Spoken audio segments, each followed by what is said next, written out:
So many memories I could share of a gentleman who always cared. I'll try to limit to just a few, as summarizing 87 amazing years could take a week or two. A favorite moment was one bright Hanukkah Eve. The candles were melted and my father started to leave. Then he turned around with a great big smile as he pulled from behind his back the gift I had wanted for such a long while. A big box of Hot Wheel cars and the bright orange track, which he sat down to quickly help me unpack. We raced the cars into the night until it was time for bed. He tucked me in and kissed me goodnight. Broader memories resound around Dad's love for great food, but then out came the ketchup to change how it was viewed.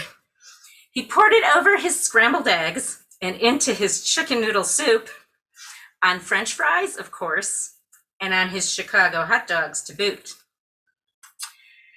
He knew what he loved, like ice cream was the bomb, but don't sub in yogurt, of that he was not fond. Except when my great Aunt Dutchie prepared yogurt pie. He ate it with a glint in his eye. "Ooh, this is delicious," he sang out in delight. But when told what it was, he pushed his plate away and took swift flight. When I turned 13 and was finally big enough, Dad set out on a quest with me to pick out the perfect full-size violin. We knew it would be tough. He drove me near and far, through the rain and through the snow. It took us months to choose the violin I named Edgar Allan Poe. And from these tracks came another father-daughter game. Follow the Spotlight was its name. For years, whenever Dad and I were in the car at night, if I pointed at a light in the sky, we would hunt it down until we found the important sight. My dad was very smart and worked very hard. This was always true. Then one day he did the most unexpected thing, completely out of the blue. He chose to be a chaperone for my 8th grade trip to Washington, D.C. But in the end, it really was just to spend more time with me. I didn't understand it at the time. I was just a kid full of pride. Poor Dad got the worst of the worst boys to watch, but he took it all in stride. And then there came my first high school play. I was the queen in The Ugly Duckling by A.A. Milne, and I did okay. I had a line.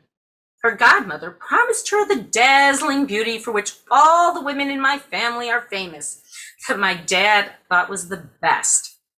So he put it on a t-shirt that was a bit tight across my chest. But the long sentence wouldn't fit, so he shortened it to Dazzling Beauties. What a mess. And a fun little side note, years later at Grandview, Dad took an acting class. He wanted to improve his magic act and said it was a blast. The first role he played was the king in The Ugly Duckling. Oh, wait, could that be coincidence, or was that really fate? Dad taught his first accounting class at College of DuPage when I was a junior in high school, so still at a young age. I was surprised when he asked me to attend to give him feedback that was real. I knew then that I really had gained his love and respect, a feeling that was almost surreal. I wanted to emulate him and make him proud when off to college I went. So accounting was my chosen major until I saw what it meant. But Dad was still proud when I changed to marketing. His little girl I'd still be. No judgment or anger, just love and support in trying to find my best me. So many memories over the years that I would love to share, from performing the magic bandana trick for my son's Cub Scout den, to blowing out the camera microphone with the shofar I sent. But for now, I just want to close my eyes and see the greatest man I knew, whose quiet life really inspired me. Okay, I'm going to hand this keyboard over to my son, and I'm going to try now to play the violin. Let's see how I do.